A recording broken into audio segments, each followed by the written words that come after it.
বাঙালি হৃদয়ে যে কজন বঙ্গ সন্তান রাজত্ব করেন তাদের একজন অবশ্যই মিঠুন চক্রবর্তী। বলিউডের পর্দায় দাপটে শাসন করা এক অন্যতম নাম মিঠুন। তার নাচের ছন্দে অভিনয়ে ৮০-র দশকে গোটা ভারত নাচত। যদিও তার আসল নাম গৌরাঙ্গ চক্রবর্তী, তবে জনসমক্ষে তিনি মিঠুনদা নামেই বেশি পরিচিত। বাংলা ফিল্ম ইন্ডাস্ট্রি সহ বলিউড ও বিভিন্ন আঞ্চলিক ফিল্ম ইন্ডাস্ট্রিতে তার অবদান অনস্বীকার্য। তিনি একেধারে অভিনেতা, প্রযোজক, সমাজকর্মী, লেখক এবং রাজনীতিবিদ। মিঠুন চক্রবর্তী ১৬ জুন ১৯৫০ সালে জন্মগ্রহণ করেন বাংলাদেশের বরিশালে। তিনি ওরিয়েন্টাল সেমিনারিতে তার স্কুল জীবন শুরু করেন। এরপর তিনি বরিশাল জেলা স্কুল থেকে লেখাপড়া করে কলকাতা কটেজ চার্চ কলেজ থেকে রসায়নে স্নাতক হন। স্নাতকোত্তর জীবনে তিনি অভিনয় জগতে প্রবেশের জন্য পুনেতে ফিল্ম অ্যান্ড টেলিভিশন ইনস্টিটিউশনে যোগ দেন এবং সেখান থেকে স্নাতক হন।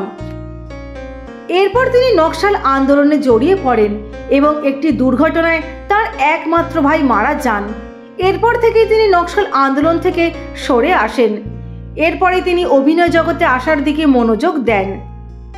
মিঠুন এক ব্রাহ্মণ পরিবারে জন্মগ্রহণ করেছিলেন। তার পিতা ছিলেন বসন্ত কুমার চক্রবর্তী ও মাতা শান্তিরানী চক্রবর্তী। মিঠুনের ব্যক্তিগত জীবনে বেশ কিছু অভিনেত্রীর আগমন ঘটেছিল। তারা হলেন সারিকা, হেলেনা লিউক, শ্রীদেবী ও যোগিতা বালি। তবে যোগিতা কিন্তু মিঠুনের প্রথম স্ত্রী নন। অনেকে ভাবেন ডিস্কো ডান্সারের প্রথম স্ত্রী হলেন শ্রীদেবী, তবে সেটাও সত্যি নয়। মিঠুনের প্রথম স্ত্রী হলেন হেলেনা লিউক। ৭০-এর দশকে ফ্যাশনের দুনিয়ায় জনপ্রিয় ছিলেন হেলেনা লিউক। তার সঙ্গে আচমকাই আলাপ হয়েছিল মিঠুনের। কেরিয়ারের শুরুর দিকে জনপ্রিয় অভিনেত্রী সারিকার সঙ্গে প্রেম করতেন তিনি, কিন্তু বেশি দিন সম্পর্ক টেকেনি। এদিকে জাভেদ খানের সঙ্গে হেলেনার সম্পর্ক ভেঙে গিয়েছিল। এরপরে মিঠুন ও হেলেনা বিয়ের সিদ্ধান্ত নেন। তবে ৪ হাত এক হলেও দীর্ঘদিন পথ চলতে পারেননি দুই তারকা। মাত্র ৪ মাসের মধ্যে তাদের বিয়ে ভেঙে যায়। জানা যায় হেলেনার সঙ্গে দাম্পত্যে থাকাকালীন যোগিতা বালির সঙ্গে সম্পর্কে জড়িয়েছিলেন মিঠুন, আর সেই কারণেই প্রথম স্ত্রীর সঙ্গে সম্পর্কে চির ধরে। এরপরে বলিউডের অভিনেত্রী যোগিতা বালিকে মিঠুন বিবাহ করেন। তার ৩ পুত্র ও ১ কন্যা রয়েছে। জ্যেষ্ঠ পুত্র মিমো চক্রবর্তী বলিউডের অভিনেতা।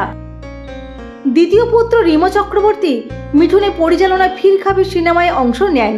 তার অন্য ২ সন্তান নমসী চক্রবর্তী ও দিশানী চক্রবর্তী এখনো পড়াশোনায় ব্যস্ত রয়েছে। বেশ কিছু সূত্র দাবি করে যে একটা সময় মিঠুনের সাথে দক্ষিণ ভারতের জনপ্রিয় অভিনেত্রী শ্রীদেবীর বেশ গভীর সম্পর্ক ছিল। এমনকি তারা গোপনে বিবাহ বন্ধনে আবদ্ধ হয়েছিলেন।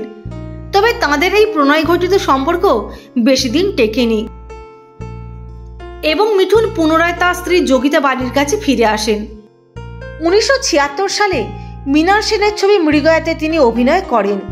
এই ছবিতে এক আদিবাসী চরিত্রে অভিনয় করেছিলেন তিনি। তার প্রথম অভিনীত ছবিতেই তিনি জাতীয় পুরস্কার পান।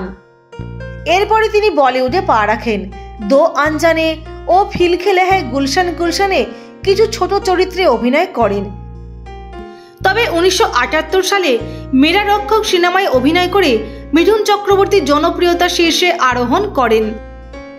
এরপরে একে একে মুঝে ইনসাফ চাহিয়ে, ঘর এক মন্দির, প্যার ঝুটা নেহি, শর্ক সে সুন্দর এবং প্যার কা মন্দির সিনেমায় অভিনয় করে দর্শক মনে পাকাপাকি জায়গা করে নেন। তিনি প্রায় ৪০০-র বেশি ফিল্মে অভিনয় করেছেন। এরপর ১৯৮২ সালে ডিস্কো ডান্সার সিনেমায় অভিনয় করে তিনি পুনরায় প্রচুর জনপ্রিয়তা অর্জন করেন। তিনি শুধু বলিউড নয়, বাংলা, উড়িয়া, তামিল, ভোজপুরি, পাঞ্জাবি, কন্নড় প্রভৃতি বিভিন্ন ভাষায় সিনেমা করেছেন। বাংলায় তার প্রথম রোমান্টিক ছবি ত্রয়ী। তিনি একাধিকবার সেরা অভিনেতা ও সেরা সহ অভিনেতার জন্য জাতীয় পুরস্কারে সম্মানিত হয়েছেন। ২০০৭ সালে তাকে লাইফ টাইম অ্যাচিভমেন্ট অ্যাওয়ার্ডে সম্মানিত করা হয়। তবে শুধু রূপলী পর্দায় নয়, দূরদর্শনের পর্দাতেও তিনি সমানভাবে সাবলীল। তিনি বেশ কিছু রিয়ালিটি শোয়ের সঞ্চালনার দায়িত্বে ছিলেন।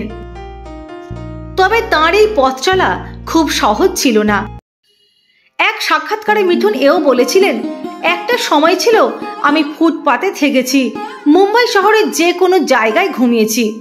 আমার এক বন্ধু আমাকে মাতুঙ্গা জিমখানার মেম্বারশিপ করে দিয়েছিল, যাতে সকালে বাথরুম ব্যবহার করতে পারি। তখনই আমি স্নান সেরে নিতাম। কোথায় খাবার পাবো বা কোথায় ঘুমোতে পারবো তা আমার জানা ছিল না। আমার এরকম চিন্তাও এসেছিল যে হয়তো আমাকে মুম্বাই থেকে কলকাতায় ফিরে যেতে হবে। তিনি এও বলেছিলেন যে একবার তিনি বাড়িওয়ালাদের রান্নাঘর থেকে রুটি চুরি করে খান, আর সেই চুরির জন্য তাদের বাড়ির ছোট্ট ছেলেটিকে চোখের সামনে মার খেতে দেখলেও বলার সাহস করতে পারেননি যে তিনি লুকিয়ে রুটি খেয়েছেন। আজও সেই স্মৃতি ভুলতে পারেন না তিনি। 3 বার জাতীয় পুরস্কার প্রাপ্ত অভিনেতা মিঠুন চক্রবর্তী এখনো অবলীলায় বলতে পারেন কিছুই অ্যাচিভ করতে পারিনি। সত্যি তিনি এক অদ্ভুত চরিত্রের মানুষ। তিনি মহানায়ক উত্তম কুমারের স্নেহ থেকেও বঞ্চিত হননি। আর তাঁর এই বর্ণময় জীবনের সত্য কাহিনী এবার তাঁর জীবনীতে। ফিল্ম সাংবাদিক রামকমল মুখোপাধ্যায় লেখা এই বায়োগ্রাফির নাম মিঠুন চক্রবর্তী দ্য দাদা অব বলিউড। সম্প্রতি তার অভিনীত কাবুলিওয়ালা ছবিটি মুক্তি পেয়েছে। দর্শকদের মন জয় করেছেন তার অসাধারণ অভিনয় দক্ষতার মাধ্যমে।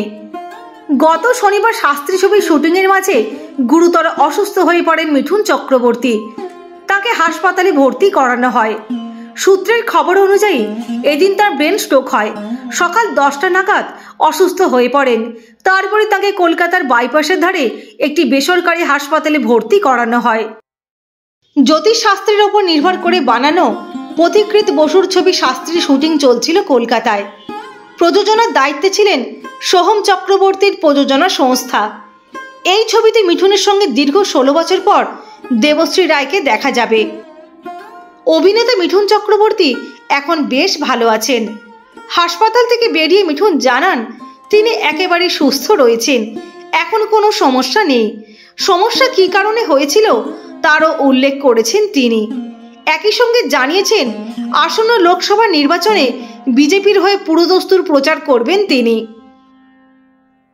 মিঠুন চক্রবর্তীর জীবনের নানান অজানা কথা কেমন লাগলো বন্ধুরা?